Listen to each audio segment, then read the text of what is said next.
ট্যাংরা মাছ রান্না করব। ট্যাংরা মাছ কেটে ধুয়ে পরিষ্কার করে এনেছি, আর খুব ভালো করে কিন্তু ট্যাংরা মাছ ধুতে হবে। যত ধোবে দেখবে ততই যেন ঘোলাটে জল বেরোয়। তো যখন একদম পরিষ্কার জল বেরিয়ে আসবে তখন বুঝে নেবে যে ভালো করে ধোয়া হয়ে গেছে। এবার ভালো করে নুন, হলুদ আর কিছুটা সর্ষের তেল মাখিয়ে নেব ট্যাংরা মাছগুলোর মধ্যে। না হলে কিন্তু তেলটা না মাখালে কিন্তু ট্যাংরা মাছ কিন্তু কড়াইতে দিলে একটু চিরবির করে। তো যাই হোক, ভালো করে মাখিয়ে কিছুক্ষণ ধরে রেখে দেবো। তারপরে দিয়ে একটা মশলা করব। পেঁয়াজ, রসুন, আদা, কাঁচা লঙ্কা আর সামান্য একটু আমি ধনে গুঁড়ো আর জিরে গুঁড়ো ব্যবহার করব। তো যাই হোক, এবার একটা গোটা টমেটো কেটে রেখে দিয়েছি। কড়াই বেশ খানিকটা তেল নিয়ে মাছগুলোকে লাল লাল করে ভেজে নেব।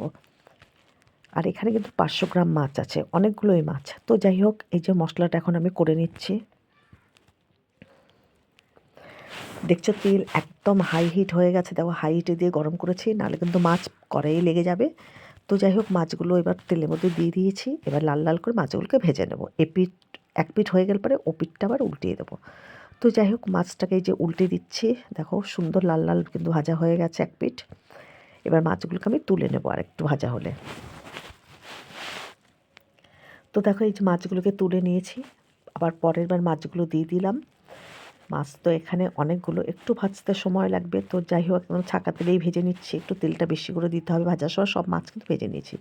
মশলাও এই যে মিক্সিতে বেটে নিয়েছি। আর এদিকে ওই কড়াইয়ে তেলের মধ্যে কালো জিরে আর একটু শুকনো লঙ্কা ফোড়ন দিয়ে, ফোড়নটা ভাজা ভাজা হয়ে গেলে পরে যে মশলাটা করে রেখেছি সেটা এর মধ্যে দিয়ে খুব ভালো করে কষাতে থাকবো। আর এই যে একটা টমেটো কেটে রেখেছি বললাম, সেটাও কিন্তু এই মশলার মধ্যে দিয়ে ভালো করে কষাতে হবে।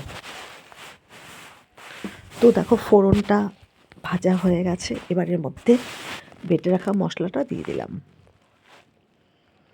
এবার কিছুক্ষণ নাড়াতে থাকবো। তারপর এর মধ্যে পরিমাণ মতন হলুদ, নুন দেব, দিয়ে আবারও কষাতে থাকবো। কিছুক্ষণ কষানো হয়ে যাওয়ার পরে এর মধ্যে দিয়ে দেবো টমেটো।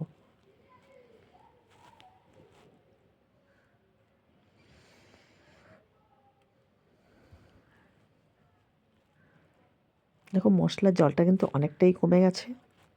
এবার পরিমাণ মতন হলুদ আর নুন দিয়ে দিচ্ছি।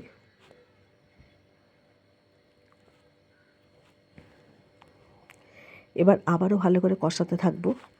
কিছুক্ষণ কষানোর পরে এরপরে দিয়ে দেবো এর মধ্যে আমি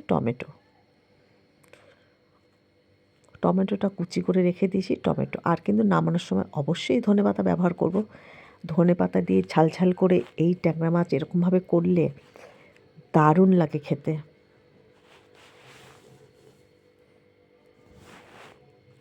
টমেটোটা এর মধ্যে দিয়ে দিলাম। এবার টমেটোটা মশলার সঙ্গে খুব ভালো করে মিশিয়ে নেব। তারপর এর মধ্যে আমি দিয়ে দেবো সামান্য একটু ধনে গুঁড়ো আর জিরে গুঁড়ো। ধনে গুঁড়ো ইচ্ছে করলে তোমরা দিতেও পারো, না দিলেও চলবে। আমি একটু সামান্য একটু দিয়েছি ধনে গুঁড়ো। এবার মশলাটাকে খুব ভালো করে কষিয়ে নিতে হবে। যতক্ষণ না মশলার গা থেকে তেল ছেড়ে দিচ্ছে ততক্ষণ পর্যন্ত কিন্তু কষাতে হবে। আর মশলা যত কষাতে হবে, যত ভালো কষানো হবে, ততই কিন্তু খেতে বেশি টেস্ট হবে। তো যাই হোক, দেখো মশলাটা কিন্তু প্রায় হয়ে এসেছে। মশলা গা থেকে কিন্তু তেল ছাড়া শুরু করে দিয়েছে। এই দেখো, চতুর্দিক দিয়ে তেলগুলো ভেসে উঠছে। আর ধনেপাতা কেটে রেখেছি। এবার পরিমাণ মতন জল দিয়ে দেবো। সামান্য একটু জল দিয়ে আগে মশলাটাকে একটু নাড়িয়ে চাড়িয়ে নিচ্ছি।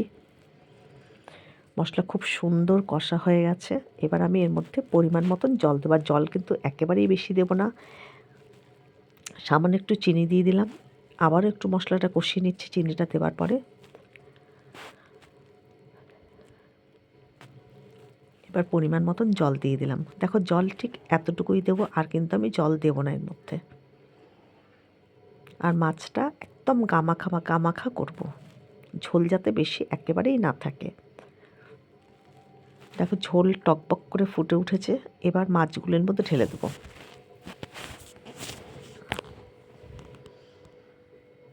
এবার মাছগুলোকে একটু নাড়িয়ে দিলাম, যেহেতু ঝোলটা যেন মাছগুলো গায়ের উপরে উঠে আসে। তো যাই হোক, এবার কিছুক্ষণ ফুটিয়ে নিলেই ট্যাংরা মাছের ঝাল কিন্তু আমার রেডি হয়ে যাবে। যেটুকু ঝোল দেখতে পাচ্ছ এটুকুও কিন্তু আমি রাখবো না, অনেকটাই টানিয়ে নেব। তো নামানোর সময় অবশ্যই ধনেপাতা দেবো। দেখো মাছটা কিন্তু আমার প্রায় হয়ে গেছে। এখন উপর থেকে একটু আমি ধনেপাতা ছিটিয়ে দিলাম। এবার গ্যাসটাকে আমি একদম অফ করে দেবো। আমার কিন্তু ট্যাংরা মাছের ঝাল একেবারে রেডি। গ্যাসটাকে এখন আমি বন্ধ করে দিচ্ছি। এই যে দেখো ট্যাংরা মাছটা নামিয়ে নিলাম একটা ছোট্ট থালার মধ্যে। দেখো কত সুন্দর লাগছে দেখতে, আর খেতেও খুব ভালো হয়েছে।